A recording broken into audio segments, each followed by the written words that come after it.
Welcome back to the Event House channel, your home for all things hospitality. I'm your host, Jill Goldfine. Happy Valentine's Day, everyone. This week, we are talking about how the industry is so focused on serving others, but it's crucial that we take care of ourselves, not just this week, but always. Today, my guest is Deborah Gardner.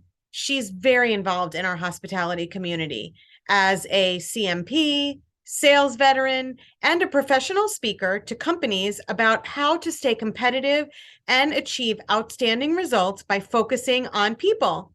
Her passion for and long history with swimming fuels her presentations and her clear mind. In today's conversation, she's turning from pleasing others to focusing on ourselves. So let's get started. Well, thank you, Deborah, so much for being here. I'm excited to talk to you today. Thank you, about self-love, self-care. You recently wrote a wonderful article that resonated with me, and I think it will be helpful for others in our hospitality community. So I'll get right into the first question, and it's, why do you find self-care to be so important? Oh, well, very good question. And again, thank you so much for having me. I am delighted, and definitely worth our while to make this work for everybody to hear here. I believe that, self-care, my goodness, we all know that the past couple of years, we've all been through so much. And I never realized how important self-care was until I went into depression. And the depression, to me, I've never actually ever been in one before. A good friend of mine, had to point it out to me during, the pandemic time. And boy, that really knocked me for a loop. I had no idea that I was in that state and how I was going to get out of it. Someone's, Deborah, you just have to have self care. And I think it was my mother that actually said that to me. And I'm like, what is self care? So just recently, this whole thing just came about. And I tell you what, it's really made a difference in my life. That's amazing. Well, that was actually, you answered my next question, was what triggered this whole Oh, way for you to actively participate in this whole mindset of self-care. But depression will do it. That'll jumpstart anything that you can oh, get, any way that you could possibly climb out of something like that. So good for you for it recognizing really it did. and proactively tackling it, because that's not easy to do. No, you're right, Jill. And I tell you, anybody that resists it, it's only going to take longer to become more self-aware of what is going on with you, and it's going to hold you up productivity wise. So I had no choice than to listen to my mother, to say, look, you need to do something about this. So I started doing researching, I started to read, and then I started to journal my own self-care and how that affected me. And it turned out to be a long journey, but at the same time, looking back and reading that journal, oh my goodness, I never knew that I felt the way I did. So I highly recommend anybody journaling their issues or problems or obstacles or challenges they're dealing with. And mine turned out that I needed self-care. I just wanted to know why you think it's so important to love and care for yourself, um, before we can take care of others, because as hospitality professionals, it's ingrained in us. We want to take care of everybody. And that's in our DNA. But knowing that, if I knew that going into hospitality in the industry, I would have taken care of myself first, because the old saying is you can't take care of others until you take care of yourself. So I think if people would be more aware, if they are having challenges taking care of others, like our clients or our attendees at meetings and events, then something's wrong, something's off kill, something's not balanced. And if people are, that work in the industry having these issues, then we need to take a step back and say, well, maybe it's something that's not right with me.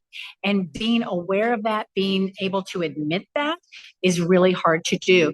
but Absolutely. it certainly takes care of any issues with other people when you take care of yourself first. I wanted to jump into the article that you wrote, which triggered our whole communication initially because I was so taken by it and impressed with it. So I was hoping that we could touch on um, an overview of the ways you recommend taking care of yourself and loving yourself, not just here on Valentine's week, but every day. The first one, I'll just go through them and you can just elaborate if you would. That'd be great. Um, Sure. the first one is start the day your way. Yeah, right. Starting your way and not being dictated to that, other people are saying, oh, you should try this, you should try that. It's a planning process. And in the hospitality industry, we are planners. So if we take a look at how we want to start our day when the day is for you, a lot of times we don't know how to do that. But here's the thing. There are two misperceptions of self-care. One is that it's only for women, and it's not. It's not just for women. So when we're talking about the hospitality industry, we're talking about everyone in the hospitality industry, men, women, it doesn't matter what background, role that you have, or expertise. We really need to make sure that it's for everybody.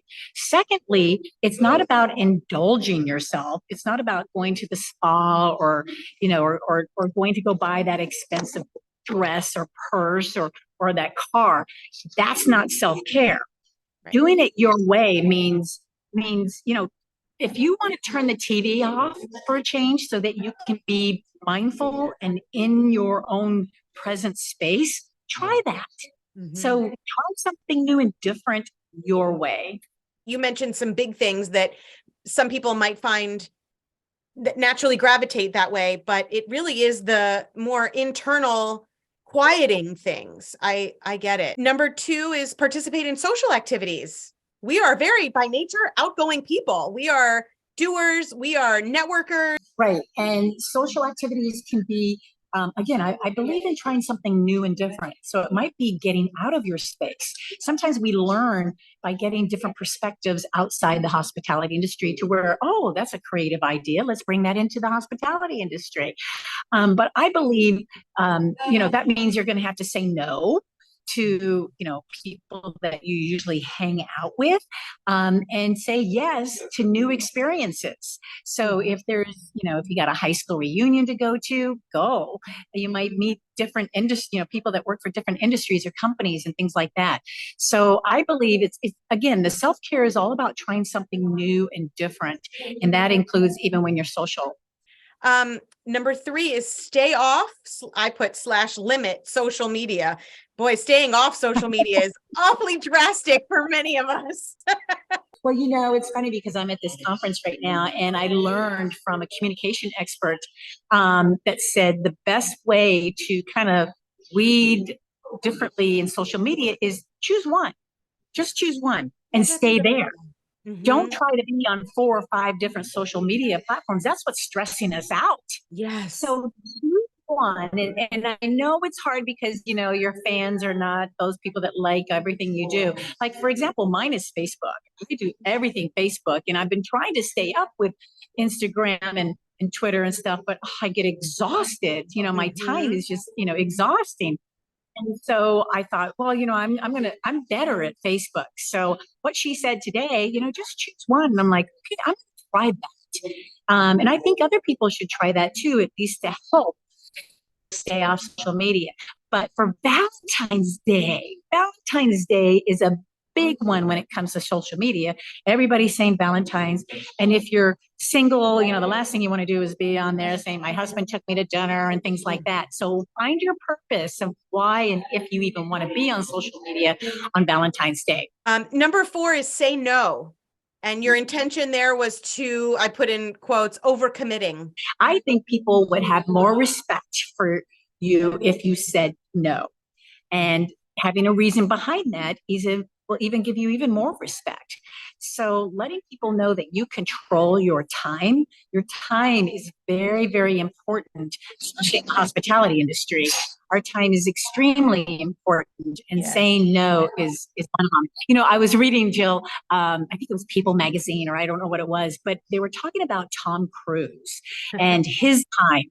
He will not talk to anyone, including in a movie, without being paid for about $7,520 a word. A What? word. So in 10 seconds, he's being paid $250,000 for a 10-second script. Wow. So, but he values his time, and time is money. So he puts his, where his mouth is, kind of thing. And so I think we need to say no, because it really has a lot to do with people asking you to do something. And Mhm. again, that's hard to do in the hospitality industry, but don't say no right away. Just sit back and say, you know what, let me give back to you, if anything. Number 5, I think, is my absolute favorite, and it's about gratitude and counting your blessings. I am such a fan. I have a list next to my bed, and as soon as my alarm goes off every morning, I review my same list, and I update it every couple of months. But I have it printed out the old-fashioned way on a piece of paper, and I look at it first thing before I even turn my phone on, except for turning off my alarm, of course. But please elaborate on that. I think that is a great game plan. But having gratitude and taking a look at that list, going, you know what, I am so grateful I'm able to get up this morning and be able to do these things. Mhm. I think, doing work that matters to you is gratitude in its sense. So I loved your idea, writing a list. I wish I thought of that. I would It's have wrote old that down. school. I'm old Oh, school. I good like for you. paper. Good for you. Yes, yes. And it's really true though. If people would just stop and think and just, have a little bit of gratitude toward what you are doing, Mhm. and being blessed that you're able to do that. I mean, I Mhm. had knee surgery not too long ago, and I was sitting there going, I can't believe I've been taken advantage of just walking across the room. And here I Mhm. can't even do that. So and you don't know until it's gone. So Yes. until it's gone, So you have to really be grateful for what you can do. Yes, you're absolutely right. Number 6 is laugh more. Yes, and I think that's why I have so many wrinkles, is because I'm always laughing, but it's worth it. It's worth I it. love those memes that fly through my feed. I love to take Right. screenshots of them and send them to some of my close friends because they make me belly laugh, like laugh out loud to myself at the phone. And I'm like, oh my God, I have to share this with somebody who can also appreciate it. Well, you can always share it with me, Jill, I because will. I don't think we laugh enough. I mean, there's so much uncertainty, so much pain, and so much grind going on in this world that we really need to start laughing and not take things so seriously. We Mhm. only have this one life, Yeah. and we have to really make the best of it. And I don't know about you, but it doesn't matter how young or old you are. People are passing away left and right for no reason. So Oh, I we really know. need to just, I we know. just need to look at this going, you know what, let's not take things so seriously and start laughing more. You're absolutely right. Number 7 is make new friends by Ah, sort of adding to your circle, not cleaning house, but adding to, right, enhancing. right. And I teach this in my program too, because I'm here with women in construction, and I'm like, who is your mentor? Who is your teacher?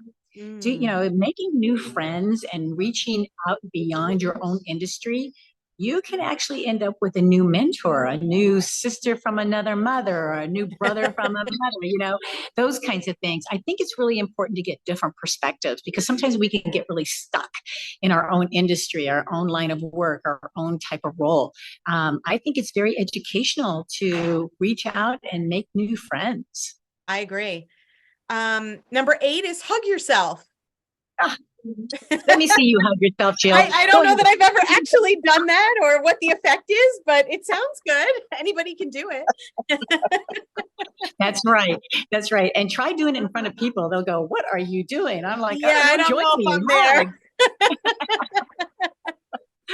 there. No, I think, hugging yourself really, you have to love yourself. You really do before you can extend that love out to anywhere else. And I think people that have trouble loving or showing intimacy toward other people, it's Mhm. because you're not doing it. So I think, to be in a stronger place, have more energy, be happier, be more grateful, you really have to love yourself. So I'm a big component of that.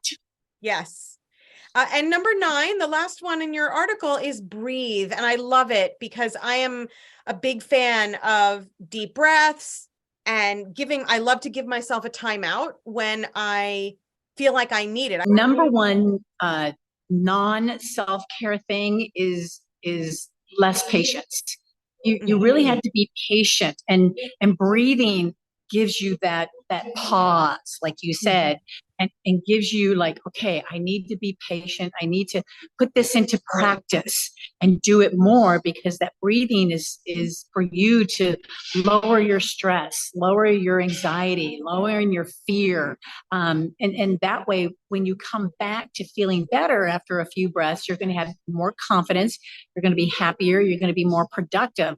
But you have to go through that process. But a lot of times we don't have time to just take that deep breath, but I need to do more often. And if people want things from you, because I know, people are always, wanting me to, be at, in this city, and, having this video done and things, sometimes you're just going to have to just take that deep breath and say, you know what, I'll get it to you when I get it to you. But yeah, we're in an instant gratification world, and wanting to speed Yes. things up, working and living in the fast lane is where we're at. But yet to know that you have more of a meaning purpose for yourself, I think is where you're going to find that you're going to be more worthy when it's time for you to help others at the same time. Mhm. So I appreciate you going through all those 9 areas, because It was just thinking terrific. about it and talking to you about it again, I'm like, it reminds me, yes, I have to keep doing these. This month of February, every year is all about love, and we absolutely should love ourselves before we love everybody else in our own worlds. So true. And it takes discipline, it takes perseverance, it takes support. If you tell people and let them know, look, this is self care for me on this Valentine's Day. I'm going to do this for myself instead of for others. I hope everyone that's watching right now tries that, and they're going to see that they're going to go, wow, I need to do this more often. Deborah, this has been fantastic. Thank you so much for sharing your insight and especially your time. Oh, I'm so thankful that you could join me on in today's conversation. Thank you. It has been an absolute Absolutely. pleasure.